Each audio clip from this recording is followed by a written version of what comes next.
Friends, welcome back my YouTube channel climax classes. आज का जो वीडियो है वो हिस्ट्री का वीडियो है और यह वीडियो मॉडर्न हिस्ट्री का धर्म सुधार आंदोलन से रिलेटेड वीडियो है। मैं आपको बता दूं कि जो इतिहास 3 भागों में बटा हुआ है, जिसमें हम एंशिएंट, मिडिवल और जो आधुनिक भारत कहते हैं, उन सभी कालों में धर्म सुधार आंदोलन चला था। तो उनमें से हम आज मॉडर्न हिस्ट्री का जो धर्म सुधार आंदोलन है उसे लेकर चलते हैं और इस वीडियो में हम समझने की कोशिश करते हैं कि कैसे भारत में जो धर्म सुधार आंदोलन चलाया गया, जो हिंदू धर्म की कुरीतियां थी उसे दूर किया गया, उससे समझते हैं और उससे जो ऑब्जेक्टिव क्वेश्चन एग्जाम में आएंगे उसे भी समझने की कोशिश करेंगे। सबसे पहले हम चलते हैं, मैंने बताया कि आज का टॉपिक है सामाजिक सांस्कृतिक सुधार आंदोलन। सामाजिक सांस्कृतिक सुधार आंदोलन, देखिए हमारे जो आधुनिक भारत है, उस आधुनिक भारत में जो सबसे बड़े समाज सुधारक या भारत में पुनर्जागरण का जो जनक कहा जाता है, यह जनक राजा राम मोहन राय को कहा जाता है और आधुनिक भारत के निर्माता भी इन्हें कहा जाता है। राजा राम मोहन राय शुरुआती दौर से ही समाज के लिए बहुत सारे ऐसे कार्य किए जिसमें महिलाओं के प्रति बहुत अत्याचार होता था, महिलाओं को पढ़ने की सुविधा नहीं दी जाती थी, समाज में उन्हें बराबरी का हक नहीं दिया जाता था। तो इन सब को देखते हुए और साथ साथ हिंदू धर्म में बहुत सारे ऐसी कुरीतियां थी जो समाज में सभी वर्गों को आपस में एकत्रित रहने पे मजबूर नहीं कर पाती थी, ऐसी बहुत सारी कुरीतियां थी, उनको हटाने का राजा राम मोहन राय ने कोशिश किया था। तो सबसे पहले हम समझेंगे कि यहाँ पे जो ऑब्जेक्टिव क्वेश्चन बन के आएगा कि पुनर्जागरण यानी भारत में पुनर्जागरण का अग्रदूत किसे कहा जाता है, तो राजा राम मोहन राय को साथ साथ आधुनिक भारत का निर्माता किसे कहा जाता है, तो आधुनिक भारत का निर्माता राजा राम मोहन राय को कहा जाता है। और राजा राम मोहन राय का जो कार्यकाल था वो 1772 ईस्वी से लेके 1833 ईस्वी तक। चलिए उसके बाद यहाँ पे एक और चीज समझेंगे, हिंदू धर्म का पहला सुधार आंदोलन, यानी कहा जाता है कि हिंदू धर्मों में जो बहुत सारी ऐसी कुरीतियां थी और जिसे राजा राम मोहन राय उसे दूर करना चाहते थे, इसीलिए इसे कहा जाता है कि हिंदू धर्म का जो पहला धर्म सुधार आंदोलन चलाया गया था ये राजा राम मोहन राय के द्वारा चलाया गया था। साथ साथ राजा राम मोहन राय एक एकेश्वरवाद में विश्वास रखते थे। उनका मानना था कि ईश्वर एक हैं और ईश्वर एक ईश्वर की बात को हमें मानना है, यानी अपने दिल में संजोए रखना है कि कोई एक ईश्वर को लेके हमें चलना है। तो इन्होंने 1809 ईस्वी में एकेश्वरवादियों को उपहार नामक प्रसिद्ध पुस्तक लिखी, यानी जो एकेश्वरवादी लोग थे उनके लिए इन्होंने 1809 ईस्वी में उपहार नामक इन्होंने पुस्तक लिखी थी। उसके बाद जैसे जैसे समय बीतता है, इन्होंने क्या किया, 1814 में, यानी यहीं से धर्म सुधार आंदोलन की नींव पड़ती है। 1814 ईस्वी में इन्होंने आत्मीय समाज सभा की इन्होंने स्थापना की और इन्होंने क्या किया था कि कलकत्ता में इन्हें 1814 में इस सभा की इन्होंने स्थापना की और इन्होंने मूर्ति पूजा का विरोध किया। साथ साथ जाति प्रथा, यानी जो जाति सूचक जो बना हुआ था, जाति एक ऐसा बैरियर बन चुका था कि हिंदू धर्म के सभी लोग आपस में एकत्रित नहीं रहते थे, छुआछूत की स्थिति बनी रहती थी। तो इसका भी इन्होंने बहुत घोर विरोध किया था। और साथ साथ इन्होंने जातिवाद के साथ साथ मूर्ति पूजा की भर्त्सना की थी, यानी इनका मूर्ति पूजा में विश्वास नहीं था। साथ साथ ये कहते थे कि जो मानव है वो मानव सबसे पहले एकेश्वरवाद में विश्वास के साथ साथ अपने परिश्रम का जो फल यानी मेहनत कर्म का फल उसे मिलता है। जो जैसा कर्म करता है उसको वैसा ही फल मिलता है। तो इनका कहना था कि जो कर्म प्रधान है उस पर हमें विश्वास करना चाहिए। उसके बाद इन्होंने 1820 में एक बुक लिखी थी जिनका नाम था प्रिंसेप्स ऑफ जीसस। इस पुस्तक इन्होंने ईसाइयों के लिए, मतलब जो बाइबल वगैरह था ईसाइयों के लिए इन्होंने बुक लिखा था, और उसमें इन्होंने बताया था कि ईसाई धर्म में जो कुरीतियां हैं उसे दूर किया जाए, जिसके कारण ईसाइयों ने इनकी बहुत आलोचना की थी, इनके बारे में कटु वचन भी बोले थे। उन सब का इन्होंने सामना किया। लेकिन एक और बात ये कहते थे कि किसी धर्म में जो अच्छी बात है उसे आप हिंदू धर्म में लाइए, यानी जो किसी भी धर्म के लोग जो अच्छाई की बात है उसे हमें अपनाना चाहिए। उसके बाद इन्होंने क्या किया था, अगस्त 1828 में इन्होंने ब्रह्म सभा की स्थापना की थी। ब्रह्म सभा की स्थापना की थी जो बाद में ब्रह्म समाज के नाम से उसे पहचान मिली। ब्रह्म सभा को ही क्या हुआ था, ब्रह्म समाज की नाम से उसे प्रसिद्धि मिली थी। और इनका कहना था कि ईश्वर एक है और सभी लोगों में सद्गुणों का केंद्र व भंडार है, यानी जितने भी लोग हैं उनके अंदर भी ईश्वर बसते हैं और सभी लोगों में सद्गुणों का जो केंद्र का भंडार है उसे आप जगाइए। आप अपने अंदर जो सद्गुण है उसे जगाइए, समाज धीरे धीरे ऑटोमेटिक सुधर जाएगा। तो ये एकेश्वरवाद के साथ साथ यहाँ पे इस चीज़ को आप बहुत इंपॉर्टेंट तौर पे लिखिएगा, समझिएगा कि 1828 में इसने ब्रह्म सभा की यानी ब्रह्म समाज की स्थापना की। और यह ब्रह्म समाज जो हिंदू प्रथाओं में जो सती प्रथा थी, यानी सती प्रथा एक ऐसी प्रथा थी जो हिंदू धर्म में किसी भी महिलाओं के पति मर जाते थे तो उन्हें चिता पे जला दिया जाता था, जिंदा जला दिया जाता था। उसे हम सती प्रथा के नाम से जानते हैं। और साथ साथ जो उस समय क्या था कि बहु पत्नियां का भी रीति रिवाज था। एक जो पुरुष है वो कई पत्नियां रखती थी, इसका भी ये घोर विरोध करते थे कि नहीं, ऐसी जो रीतियां हैं ये नहीं होनी चाहिए, सती प्रथा का अंत होना चाहिए।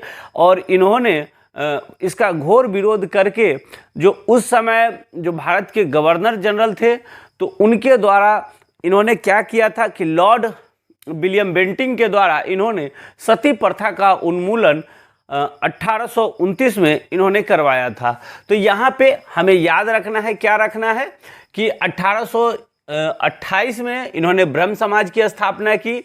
इनका विश्वास था कि ईश्वर एक है और सभी सद्गुणों का केंद्र व भंडार है।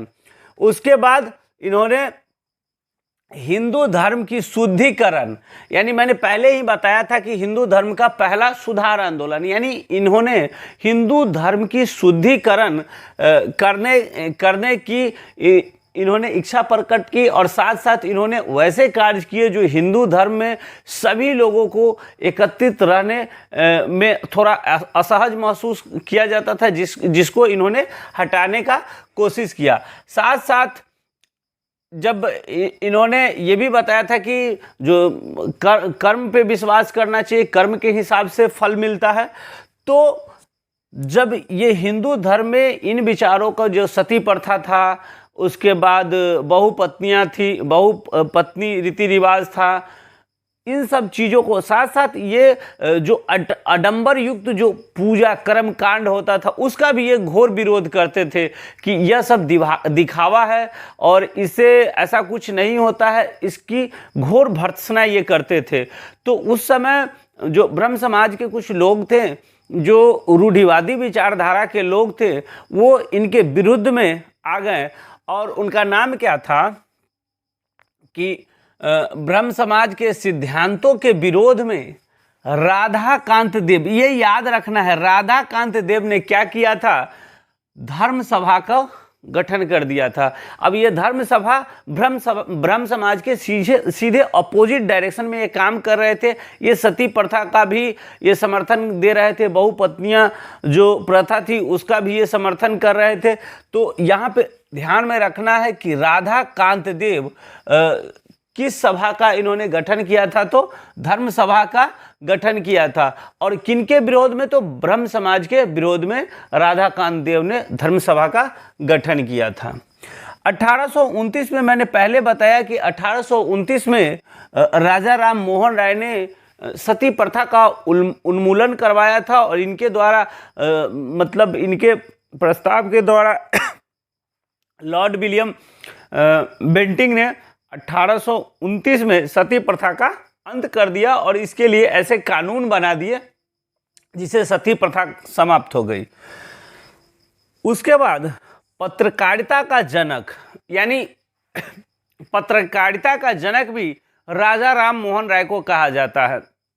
ये इतने बड़े विद्वान थे कि बंगाली, हिंदी, अंग्रेजी, उसके बाद अरबी, कई भाषा के ये जानकार थे और इन्होंने पत्रकारिता के क्षेत्र में इन्होंने बंगाल में कुछ साप्ताहिक पत्रिका को भी इन्होंने शुरू किया था, इसीलिए इन्हें पत्रकारिता का जनक भी कहा जाता है। तो याद रखना है, पत्रकारिता का जनक भारत में किसे कहा जाता है, तो ये कहा जाता है राजा राम मोहन राय को। इन्होंने बंगाली, हिंदी, अंग्रेजी व अन्य भाषाओं में पत्रिका का इन्होंने प्रकाशन किया था। उसके बाद क्या होता है, ये ब्रह्म समाज के जो संस्थापक राजा राम मोहन राय थे, यह चले जाते हैं यूके के क्षेत्र में, यानी ब्रिटेन में चले जाते हैं। और जब ब्रिटेन में जाते हैं तो वहाँ पे जमींदार लोग जो होते हैं, आयरलैंड के जो जमींदार लोग होते हैं, वो आयरलैंड के किसानों का शोषण करते हैं। तो उनके विरोध भी इन्होंने आयरलैंड में जाके आवाज़ उठाई थी और वहाँ भी इन्होंने आयरलैंड के किसानों के प्रति सहानुभूति के साथ साथ वहाँ भी इन्होंने जमींदारों के प्रति घोर विरोध किया था। और वहीं पे यह ब्रिटेन में रहने लगते हैं। 1833 में ब्रिस्टल में इनकी मृत्यु हो जाती है। और ये भारत के ऐसे व्यक्ति हैं, धर्म सुधार आंदोलन के ऐसे व्यक्ति हैं जिनकी मृत्यु बाहर में होती है, यानी ब्रिटेन के ब्रिस्टल में होती है इनकी मृत्यु। राजा राम मोहन राय की मृत्यु 1833 में हो जाती है। उसके बाद जो ब्रह्म समाज का जो दायित्व आता है वो देवेंद्र नाथ टैगोर के ऊपर आ जाता है। देवेंद्र नाथ टैगोर उससे पहले उन्होंने तत्वबोधिनी समाज की भी स्थापना की थी। तो यहाँ से समझेंगे, देवेंद्र नाथ टैगोर ने ज्ञानवर्धनी व तत्वबोधिनी सभा की स्थापना 1839 में किया था। तो यह क्वेश्चन कई बार बीपीएससी में पूछा गया है कि तत्वबोधिनी सभा या तत्वबोधिनी पत्रिका को किसने शुरू किया था या तत्वबोधिनी समाज की स्थापना किसने की थी। तो ये रविंद्रनाथ टैगोर के पिता देवेंद्र नाथ टैगोर थे, जिन्होंने 1839 ईस्वी में तत्वबोधिनी सभा की स्थापना की थी। बाद में ये 1842 में जाके ब्रह्म समाज में मिल जाते हैं और ब्रह्म समाज का जो मूल रूप से यह दायित्व यही निभाने लगते हैं। तो ब्रह्म समाज में देवेंद्रनाथ टैगोर जब मिलते हैं तो तत्वबोधिनी सभा को भी ये ब्रह्म समाज में मिला देते हैं। उसके बाद बंगाली पत्रिका, मैंने बताया कि तत्वबोधिनी की शुरुआत 1942 में ब्रह्म समाज तत्वबोधिनी पत्रिका की शुरुआत 1942 में देवेंद्रनाथ टैगोर द्वारा किया जाता है और 1942 में ही ये क्या करते हैं, ब्रह्म समाज में जाके मिल जाते हैं। उसके बाद देवेंद्रनाथ टैगोर के बाद जो ब्रह्म समाज में जो बहुत फेमस समाज सुधारक जुड़ के आते हैं, उनमें से ईश्वर चंद्र विद्यासागर और अश्वनी कुमार दत्त, ये दोनों ब्रह्म समाज में आके मिलते हैं। ईश्वर चंद्र विद्यासागर ने भी जो विधवा के साथ जो जाति होती थी उसका भी विरोध किया। इन्होंने विधवा पुनर्विवाह के लिए इन्होंने आवाज़ उठाई कि विधवाओं का फिर पुनर्विवाह किया जाए, जो कम उम्र की विधवाएं हैं। तो ईश्वर चंद्र विद्यासागर के द्वारा 1856 ईस्वी में विधवा पुनर्विवाह लॉर्ड कैनिंग के द्वारा शुरू किया जाता है। तो यहाँ से भी आप याद रखेंगे, विधवा पुनर्विवाह 1856 ईस्वी में किसके द्वारा शुरू की जाती है? तो लॉर्ड कैनिंग के द्वारा शुरू की जाती है।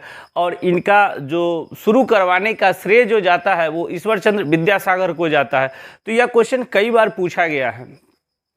उसके बाद क्या है, ईश्वर चंद्र विद्यासागर जब ब्रह्म समाज के अध्यक्ष पद पे होते ही हैं तो क्या होता है कि केशव चंद्र सेन 1856 ईस्वी में ये आ जाते हैं, ब्रह्म समाज में मिल जाते हैं, ब्रह्म समाज की ये अध्यक्ष बनाए जाते हैं। साथ साथ इन्हें जो संस्कृत विश्वविद्यालय कलकत्ता में होता है उसके आचार्य भी बनाए जाते हैं। लेकिन केशव चंद्र सेन और जो देवेंद्रनाथ टैगोर है उनके बीच दोनों व्यक्ति के जो विचार होते हैं उसके बीच नहीं बन पाती है। तो क्या होता है कि केशव चंद्र सेन और देवेंद्रनाथ टैगोर दोनों अलग रास्ते अपनाते हैं और यहीं से क्या होता है कि ब्रह्म समाज दो भागों में बढ़ जाता है। तो ब्रह्म समाज क्या होता है कि ब्रह्म समाज, जिसको हम भारतीय ब्रह्म समाज के नाम से जानते हैं, पहले था ब्रह्म समाज, अब भारतीय ब्रह्म समाज, जिसे नव विधान ब्रह्म समाज कहा जाता है। 1866 ईस्वी में केशव चंद्र सेन ने इसकी स्थापना की। यानी मैंने बताया कि ब्रह्म समाज दो भागों में बढ़ जाते हैं, एक तरफ देवेंद्रनाथ टैगोर तो एक तरफ केशव चंद्र सेन। और यही 1866 ईस्वी में भारतीय ब्रह्म समाज की स्थापना करते हैं। उसके बाद देवेंद्रनाथ टैगोर जो होते हैं वो ब्रह्म समाज, यानी इसे आदि ब्रह्म समाज के नाम से जाना जाता है। यानी इनका कहने का मतलब है कि जो पुराना ब्रह्म समाज है, आदि ब्रह्म समाज है, उसके जो अध्यक्ष होते हैं वो देवेंद्रनाथ टैगोर होते हैं। और नव विधान ब्रह्म समाज 1866 में जो केशव चंद्र सेन के द्वारा दो भागों में बढ़ जाते हैं। जिसके बाद क्या होता है कि केशव चंद्र सेन अपनी 13 वर्ष की पुत्री का शादी बंगाल के क्षेत्र में करते हैं, उसके कारण भी विवाद होता है। और उसके बाद ब्रह्म समाज का एक तीसरा अध्याय शुरू हो जाता है। मतलब एक और ये जो नव विधान ब्रह्म समाज होता है उसे बदल के साधारण ब्रह्म समाज की स्थापना कर लेते हैं। कौन? केशव चंद्र सेन। अब इनका कुछ विवाद इस तरह टाइप का था कि मांसाहारी, जिसे ब्रह्म समाज में भी कुछ लोग शाकाहारी कुछ लोग मांसाहारी, तो इसके विवाद में जो केशव चंद्र सेन होते हैं वो अलग हो जाते हैं। तो ब्रह्म समाज, तो ये हमारे देश में धीरे धीरे विभिन्न राज्यों के लोग जो होते हैं वो ब्रह्म समाज को फैलाना शुरू करते हैं। जिनमें से पंजाब के क्षेत्र में जो दयाल सिंह होते हैं, दयाल सिंह, जिनके नाम पे लाहौर में एक कॉलेज भी खोला गया था, वर्तमान में अभी दिल्ली में भी एक कॉलेज है। तो दयाल सिंह ब्रह्म समाज का प्रचार पंजाब के क्षेत्र में भी करते हैं। तो ये था हमारा ब्रह्म समाज का इतिहास। आगे चलते हैं हम। यहाँ पे 1867 में, देखिए यहाँ पे क्या था कि 1867 में आत्माराम पांडुरंग ने बम्बई में प्रार्थना समाज की स्थापना की थी। अब देखिए यहाँ पे जो केशव चंद्र सेन होते हैं, यही केशव चंद्र सेन जो ब्रह्म समाज के होते हैं, इनके सहयोग से यह क्वेश्चन बीपीएससी में पूछा गया था कि प्रार्थना समाज का जो स्थापना किया गया था वो किनके सहयोग से किया गया था। तो ये प्रार्थना समाज का स्थापना केशव चंद्र सेन के सहयोग से 1867 ईस्वी में आत्माराम पांडुरंग ने बंबई में प्रार्थना समाज की स्थापना की थी। तो यह प्रार्थना समाज भी बहुत सारे ऐसे विधवा पुनर्विवाह, महिलाओं के उत्थान के लिए, बहुत सारे ऐसे कार्यों के लिए, ये भी इनका भी वही समाज सुधार में वही कार्य था जो ब्रह्म समाज का था। तो यहाँ से हमें सबसे ज़्यादा ये याद रखना है कि प्रार्थना समाज की स्थापना किसने की थी।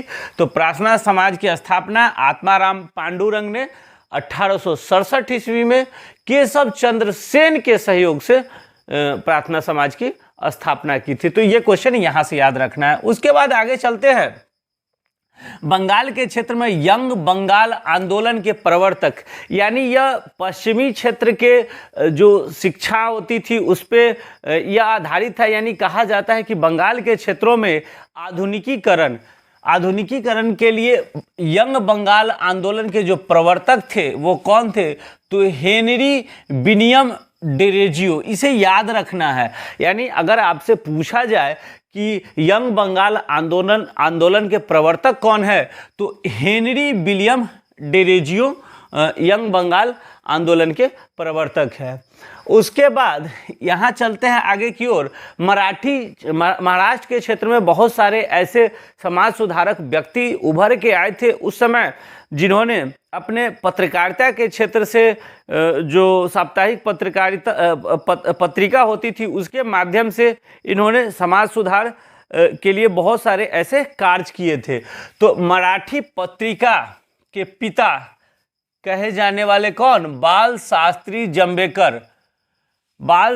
जंबेकर महाराष्ट्र के क्षेत्र में समाज सुधार का इन्होंने काम किया था। यहाँ से हमें याद क्या रखना है कि मराठी पत्रकारिता के पिता किसे कहे जाते हैं?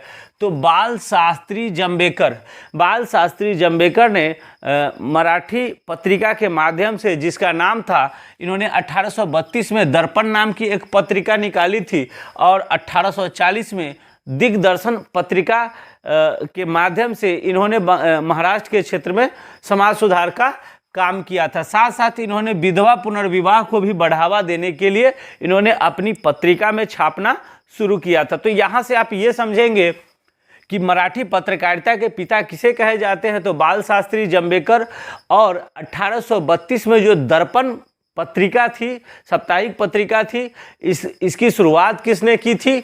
तो बाल शास्त्री जंबेकर। और दिग्दर्शन 1840 में दिग्दर्शन पत्रिका की जो शुरुआत की थी किसने की थी? तो यह भी बाल शास्त्री जंबेकर के द्वारा किया गया था। तो ये थे महाराष्ट्र के क्षेत्र में समाज सुधारक। ऐसे महाराष्ट्र के क्षेत्र में बहुत सारे समाज सुधारक उभर के आए थे। उसके बाद देखिए 1873 में क्या था? ज्योतिबा फूले 1873 ईस्वी में महाराष्ट्र के क्षेत्र में ही सत्यशोधक समाज की स्थापना की थी। ज्योतिबा फूले एक नीची जाति के, माली जाति के व्यक्ति थे और यह ब्राह्मण के घोर विरोधी थे। यह ब्राह्मण को देखना नहीं चाहते थे। उन्हें लगता था कि अगर हिंदू धर्म में जो कुरीतियां हैं या जो जाति प्रथा है ये ब्राह्मण के कारण ही है। तो ये ब्राह्मण के कट्टर विरोधी थे। तो यहाँ से ध्यान में क्या रखना है कि 1873 में जो सत्यशोधक समाज की स्थापना किसने की थी? तो ज्योतिबा फूले ने की थी। और यह ब्राह्मण विरोधी थे। इन्होंने क्या किया था? जब इन्होंने अपना धर्म सुधार आंदोलन चलाना शुरू किया था तो इन्हें लगता था कि ब्राह्मण जो जाति के लोग हैं वो राम को पूजते हैं। तो इन्होंने अपना धर्म सुधार आंदोलन का राम के जो उल्टा बाली था उसको इन्होंने क्या किया था? अपना चिन्ह बना लिया था। तो इन्होंने राम के विरोध में राजा बाली को अपना आंदोलन का प्रतीक बनाया था। ये किसने बनाया था? तो ज्योतिबा फूले ने बनाया था, जो सत्यशोधक समाज के स्थापना किए थे। उसके बाद लोकहितवादी के नाम से प्रसिद्ध समाज सुधारक, ये आप याद रखेंगे, कई बार क्वेश्चन पूछा गया है कि लोकहितवादी के नाम से कौन से ऐसे समाज सुधारक थे जिन्हें जाना जाता था? तो यह गोपाल हरिदेश मुख को लोकहितवादी के नाम से जाना जाता था। इन्होंने पत्रिका निकाली थी जिस पत्रिका का नाम था हितेचु नामक इन्होंने पत्रिका के माध्यम से इन्होंने महाराष्ट्र के क्षेत्र में ही समाज सुधार का काम किया था। उसके बाद गोपाल गणेश अगरकर, देखिए यहाँ पे मैंने क्या किया है कि गोपाल से जो रिलेटेड जितने लोग हैं उनको एक साथ मैं लेके आया हूं कि कहीं आपको जरा सा भी कंफ्यूजन ना हो। तो गोपाल गणेश अगरकर जो थे, जो केसरी के प्रथम संपादक थे और ये क्वेश्चन भी पूछा गया कि केसरी के प्रथम संपादक कौन थे, तो यही थे गोपाल गणेश अगरकर। इन्होंने भी केसरी के माध्यम से समाज सुधार का काम इन्होंने भी किया था। उसके बाद हम चलते हैं अगले पॉइंट की ओर। The servants of India society की स्थापना 1905 में गोपाल कृष्ण गोखले ने एमजी रानाडे की सहायता से किया था। तो इसे भी आप याद रखेंगे, यह क्वेश्चन बहुत इंपॉर्टेंट है। The servants of India society की स्थापना किसने की थी? The servants of India society की स्थापना किसने की थी? तो 1905 ईस्वी में गोपाल कृष्ण गोखले ने एमजी रानाडे की सहायता से किया था। उसके बाद हम चलते हैं यहाँ पे 1920 में अखिल भारतीय ट्रेड यूनियन कांग्रेस की स्थापना नारायण मल्हार जोशी के द्वारा किया गया था। यानी 1920 में अखिल भारतीय ट्रेड यूनियन कांग्रेस की स्थापना भी नारायण मल्हार जोशी के द्वारा किया गया था और इन्होंने भी समाज सुधार के लिए बहुत सारे ऐसे कार्य किए थे। मोस्टली सभी लोगों का यही था, विधवा पुनर्विवाह, नारी के उत्थान के लिए ये सब कार्य था। लेकिन कुछ ऐसे भी जो धर्म सुधार व्यक्ति थे जो दोनों दो रास्ते चलते थे, जिसके बारे में मैं अगली वीडियो में बताऊंगा। जैसे ब्रह्म समाज के बारे में मैंने यहाँ पे लेके आएगा, लेकिन दो और ऐसे धर्म सुधार के प्रसिद्ध व्यक्ति थे जिन्होंने एक आर्य समाज की स्थापना किया था और एक जो रामकिशन मिशन के संस्थापक थे। उन दोनों से बहुत सारे पॉइंट्स बनते हैं, इसलिए उसे मैं अगली वीडियो में शामिल करूंगा। उसके बाद हम समझते हैं यहाँ पे क्या मुसलमानों के जैसे क्या था, जो पश्चिमी क्षेत्र का जो प्रभाव था उससे मुसलमान नाराज थे और इन्होंने भी धर्म सुधार के लिए इन्होंने कार्यक्रम किया था। तो मुसलमानों की पाश्चात्य प्रभावों के विरुद्ध बहावी आंदोलन चलाया गया था और यह बहावी आंदोलन 1786 से लेके 1831 तक चलाया गया था। बहावी आंदोलन का जो प्रमुख केंद्र था वो पटना था। यह बिहार से भी रिलेटेड क्वेश्चन जो बीपीएससी के लिए जो बिहार स्पेशल होता है उसमें भी यह क्वेश्चन पूछा जाता है कि बहावी आंदोलन का प्रमुख केंद्र कौन सा था। तो बहावी आंदोलन का प्रमुख केंद्र पटना ही था और इसकी शुरुआत उत्तर प्रदेश से हुई थी। तो मुसलमानों की पाश्चात्य प्रभावों के विरुद्ध बहावी आंदोलन 1786 से लेके 1831 के बीच सैयद अहमद बरेलवी द्वारा किया गया था। इसका जो केंद्र था वो पटना था। उसके बाद फराजी आंदोलन, ये मुस्लिमों द्वारा एक दो जो धर्म सुधार था वो धर्म सुधार टाइप के ही था, लेकिन इसका नाम आंदोलन से जुड़ा हुआ है। तो फराजी आंदोलन 1818 ईस्वी में बंगाल के क्षेत्र में, या बंगाल का जो पूर्वी बंगाल का जो क्षेत्र था उस क्षेत्र में हाजी शरीयत उल्लाह द्वारा फराजी आंदोलन शुरू किया गया था। ये क्या था? तो यह मुस्लिमों के यानी इस्लाम धर्म की सच्चाई पर था, यानी इस्लाम धर्म की जो वास्तविकता था उनसे रूबरू कराने के लिए फराजी आंदोलन पूर्वी बंगाल के क्षेत्र में चलाया गया था। तो ये था हमारा धर्म सुधार आंदोलन से रिलेटेड वीडियो। इसका पार्ट फर्स्ट मैं लेके आया हूँ और पार्ट फर्स्ट जल्द लेके आऊँगा, जिसमें मैंने आपको बताया कि आर्य समाज के बारे में और रामकिशन मिशन के जो स्थापना हुई थी उनके बारे में, कुछ और थियोसॉफिकल सोसाइटी, कुछ और ऐसे धर्म सुधार जो सामाजिक केंद्र था उससे रिलेटेड मैं अगले वीडियो में लेके आऊँगा। और इस वीडियो के लिए इतना ही। हमारे YouTube चैनल को आप लाइक करें, वीडियो पसंद आए तो हमारे वीडियो को शेयर करें, हमारे चैनल को सब्सक्राइब कर ले। धन्यवाद।